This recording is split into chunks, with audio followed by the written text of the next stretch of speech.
दोस्तों, आज हम जिस मूवी को एक्सप्लेन करने वाले हैं इसका नाम है ब्यूटी एंड द बीस्ट। इसके नाम से ही जाहिर होता है कि ये बहुत खूबसूरत और इंटरेस्टिंग मूवी है। मूवी के पहले सीन में हम एक प्रिंस यानी शहजादे को देखते हैं जिसे अपने महल को काफी शानदार और अट्रैक्टिव बनाकर रखा हुआ है। वो अपने महल में खूबसूरत लड़कियों को दावतें दिया करता है। एक रात बहुत तेज तूफान आ जाता है। एक बूढ़ी औरत बाहर तूफान में होती है। वो बचने के लिए महल में चली जाती है। शहजादे को खूबसूरत लड़कियां पसंद थी और वो औरत बूढ़ी होने की वजह से शक्ल सूरत में भी कुछ खास नहीं थी, इसलिए वो शहजादे को पसंद नहीं आती। वो प्रिंस के ऑनर में गुलाब का फूल गिफ्ट करती है। प्रिंस कहता है कि ये बदसूरत बुढ़िया है, इसकी शक्ल अच्छी नहीं है, इसलिए वो बूढ़ी औरत का मजाक उड़ाता है और जोर जोर से सबके सामने हंसता है। सबके सामने इस बुढ़िया की बेइज्जती करके फ्लावर को फेंक देता है। बुढ़िया उसे कहती है कि खूबसूरती कभी भी इंसान के चेहरे पर नहीं होती, वो इंसान के अंदर होती है। लेकिन प्रिंस इसकी किसी बात पर गौर नहीं करता।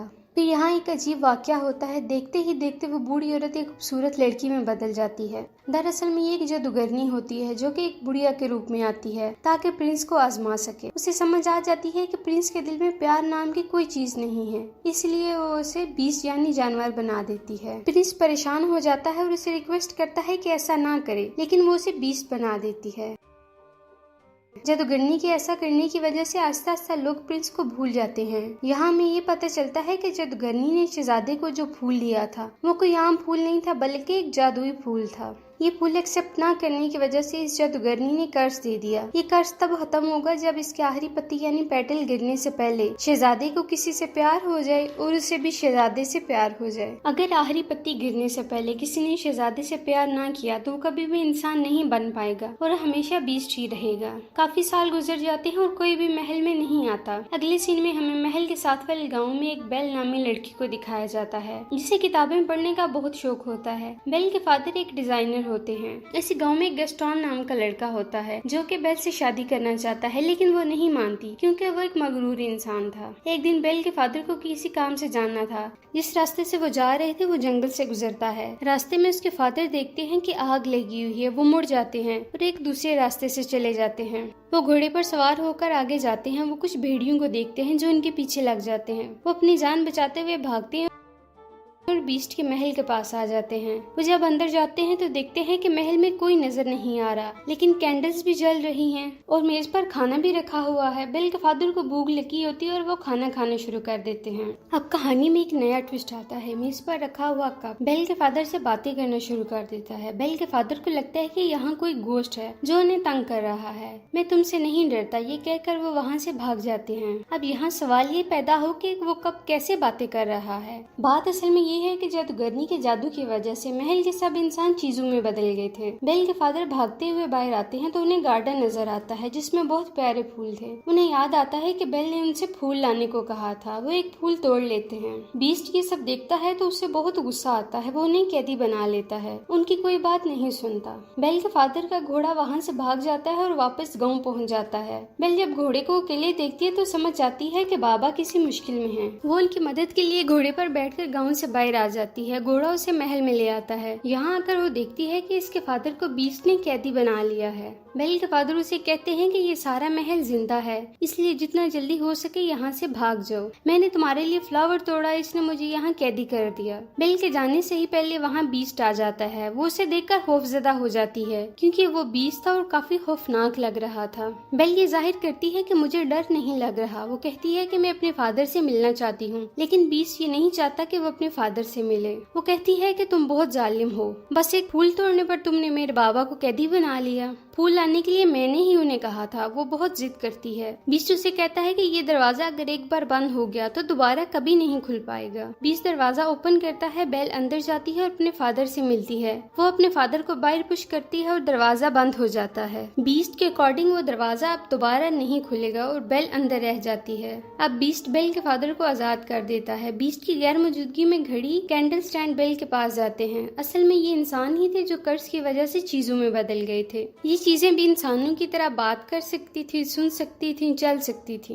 वो बेल को आजाद कर देते हैं और कहते हैं कि हमारे साथ आओ, हम तुम्हें रहने के लिए एक कमरा देंगे, क्योंकि वो समझ जाते हैं कि बेल ही वही लड़की है जिसकी वजह से हम इस कर्ज से आजाद हो सकते हैं। बीस्ट को जब इस बात का पता चलता है तो वो बहुत गुस्सा होता है। वो घड़ी और कैंडल स्टैंड को डांटता है। फिर वो उसे समझाते हैं कि ये वही लड़की है जिसकी वजह से हम इस कर्ज से आजाद हो सकते हैं। तुम्हें इसके पास जाना चाहिए, इम्प्रेस करना चाहिए। वो सब इसे कहते हैं कि तुम्हें इसे खाने पे बुलाना चाहिए। वो गुस्सा करता है कि मैं एक चोर की बेटी को खाने पे दावत दूंगा, ऐसा मुमकिन नहीं है। जब इसके सारे लोग इसरार करते हैं तो वो मान जाता है। बीच इसके पास जाता है और कहता है कि तुम मेरे साथ खाना खाओ, लेकिन इसे कोई रिक्वेस्ट न समझना। बेल उसे कहती है कि पहले तुमने मेरे फादर को कैदी बनाया, फिर मुझे, और अब तुम मेरे साथ खाना खाने चाहते हो, क्या तुम पागल हो गए हो? बीच जोर जोर से दरवाजा पीटता है और कहता है कि कुछ भी हो तुम मेरे साथ खाना खाओगी, लेकिन बेल दरवाजा नहीं खोलती। कहती है कि मैं भूखी मर जाऊंगी लेकिन तुम्हारे साथ कभी खाना नहीं खाऊंगी। बीस्ट कहता है कि अब तुम्हें कोई खाना नहीं देगा और तुम भूखी मरोगी। बेल फिर भी दरवाजा नहीं खोलती और बीस्ट वहाँ से चला जाता है।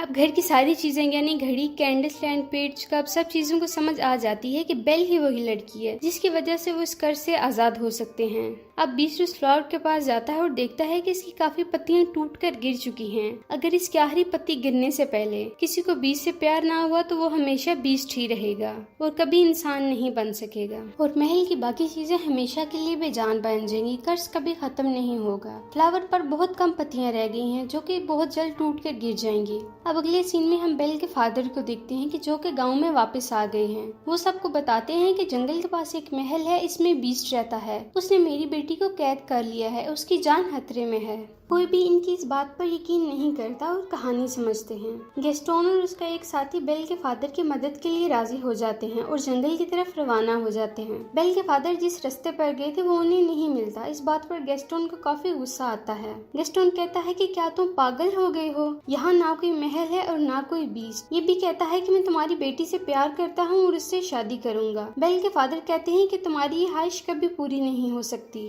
इस बात पर गेस्टोन को काफी गुस्सा आता है। वो उनके हाथ पांव बांधकर उन्हें एक दरख्त के नीचे बांधकर मरने के लिए छोड़कर चला जाता है। फिर हम एक लेडी को देखते हैं जिसका नाम एगथा है। इसके गांव वाले ने इसे निकाल लिया था। वो बेल के फादर की जान बचा लेती है और उन्हें आजाद कर देती है। अब महल में हम बेल को देखते हैं जो उस फ्लावर के पास आ जाती है। इससे पहले कि वो फ्लावर को हाथ लगाती बीस्ट वहाँ आ जाता है। बीस्ट उसे कहता है कि तुम्हें अंदाजा नहीं कि तुम क्या करने वाली थी, हम सब के सब मारे जाते हैं। वो गुस्से में बेल को कहता है कि यहाँ से चली जाओ। वो रोते हुए वहाँ से चली जाती है।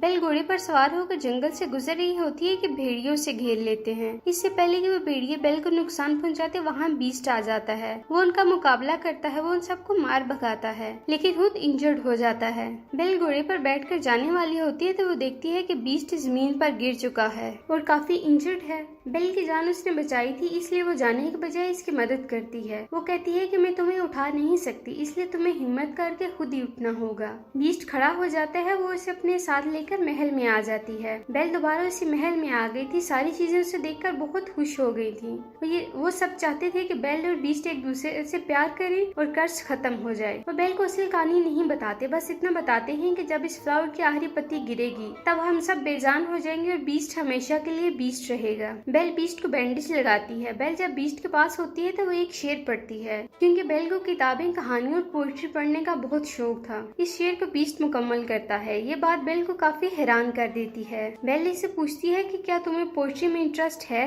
तो वो कहता है कि मैं प्यार मोहब्बत वाली कहानियों और पोएट्री नहीं पढ़ता लेकिन मैंने बहुत किताबें पढ़ी हैं। बेल कहती है कि मुझे तो रोमांटिक पोएट्री और स्टोरीज बहुत अच्छी लगती हैं। फिर बीस्ट बेल को अपनी लाइब्रेरी में लेकर जाता है। लाइब्रेरी बहुत बड़ी थी और इसमें बहुत ज्यादा बुक्स थी।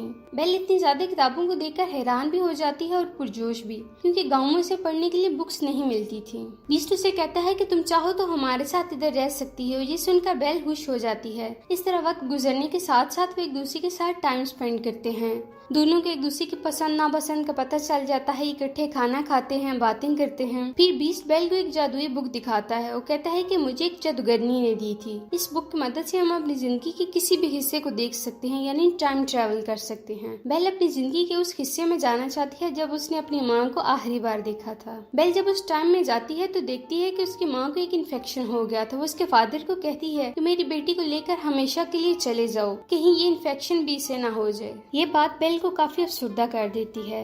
फिर वो अपने प्रेजेंट टाइम में वापस आ जाते हैं। कैंडलस्टैंड बीस्ट को कहता है कि वो बेल से अपने प्यार का इजहार करे, लेकिन वो नहीं मानता। वो सारी चीजें मिलकर बीस्ट को अग्री करते हैं और फिर बेल को तैयार करते हैं। बेल को डांस करना बहुत अच्छा लगता है, इसलिए वो दोनों डांस करना शुरू कर देते हैं। अगले सीन में बेल के फादर गाँव वापस आ गए हैं। वो सबको बताते हैं कि गैस्टोन ने उन्हें जंगल में बांध दिया था ताकि भेड़िए खा जाएं। इनके साथ एगथा भी होती है। गैस्टोन इसके बात को कबूल नहीं करता और मुकर जाता है। वो कहता है कि इन पे शैतानी साया है, ये पागल हो गया है। ये भी कहता है एगथा की गवाही की इम्पोर्टेंस नहीं रखती क्योंकि वो पहले ही गांव से निकाली जा चुकी है। यहाँ गैस्टोन का साथी भी मुकर जाता है। वो कहता है कि गैस्टोन जो भी कह रहा है ठीक कह रहा है, इसलिए गाँव वाले गैस्टोन की साइड लेते हैं और बेल के फादर को पकड़ लेते हैं।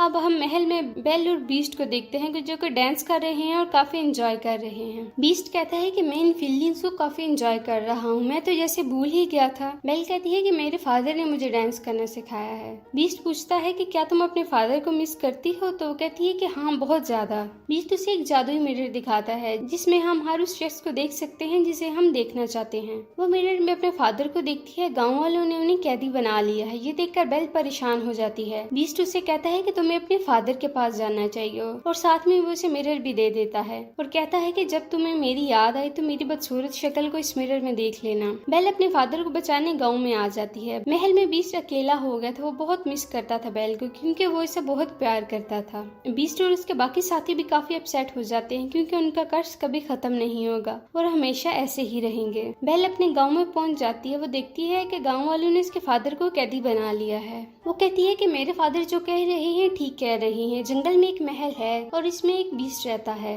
कोई भी इस बात का यकीन नहीं कर रहा था, तो वो इस जादुई मिरर में सबको बीस्ट दिखाती है। सब इसको देखकर खौफजदा हो जाते हैं। तो बेल कहती है कि तुम सबको डरने की जरूरत नहीं है, वो किसी को कोई नुकसान नहीं पहुंचाता, वो दिल का बहुत अच्छा है। गैस्टोन को अंदाजा हो जाता है कि बेल इस बीस्ट से प्यार करती है, तो वो जेलस हो जाता है। वो गाँव वालों को समझाता है कि उसने बाप बेटी पर ब्लैक मैजिक कर दिया है, बेल को भी कैदी बना लेना चाहिए। फिर वो गाँव वालों को उकसाता है कि हमें इस महल में जाना चाहिए और बीस्ट को मारना चाहिए, वरना वो गाँव में आ जाएगा और हम सबको मार देगा।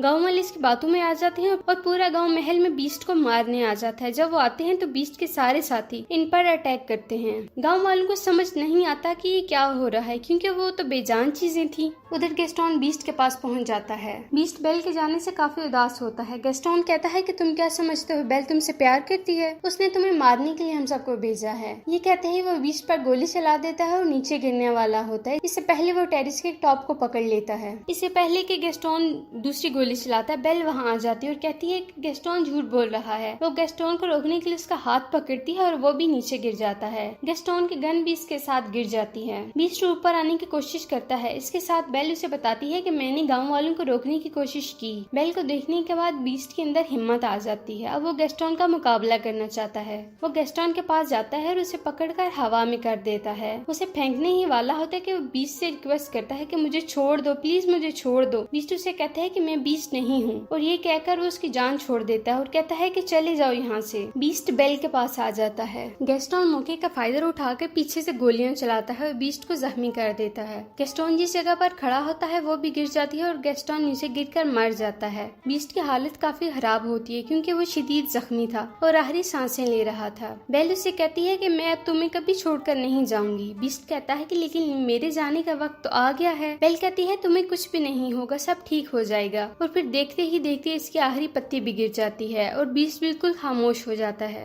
बीस्ट के सारे साथी भी एकदम से बेजान हो जाते हैं। बीस्ट को मरता देखकर बेल काफी गमज़दा होती है। वो रोती है और अपने प्यार का इजहार करती है। कहती है कि मैं तुमसे बहुत प्यार करती हूँ। वो बीस्ट के करीब भी आती है। वहाँ एगथा भी आ जाती है, यानी वही जादूगरनी जिसने कर्ज दिया था। वो देखती है कि बीस्ट और बेल एक दूसरे से प्यार करते हैं। अब वो कर्ज खत्म हो गया है। देखते ही देखते बीस्ट के चारों तरफ रोशनी हो जाती है और वो एक खूबसूरत प्रिंस बन जाता है और दोनों एक दूसरे के पास आते हैं और बहुत खुश होते हैं। वो सारी चीजें भी इंसान बन गई थी। सब लोग काफी खुश हो जाते हैं और इसके साथ ही बेल और बीस्ट महल में सबके सामने डांस करते हैं। यूँ इस मूवी की हैप्पी एंडिंग हो जाती है। तो दोस्तों, कैसी लगी आपको हमारी आज की वीडियो? अगर आपको हमारी वीडियो अच्छी लगी तो हमारी वीडियो को लाइक करें, शेयर करें, हमारे चैनल को सब्सक्राइब करें ताकि इस तरह की इंटरेस्टिंग वीडियोस आपको मिलती रहें।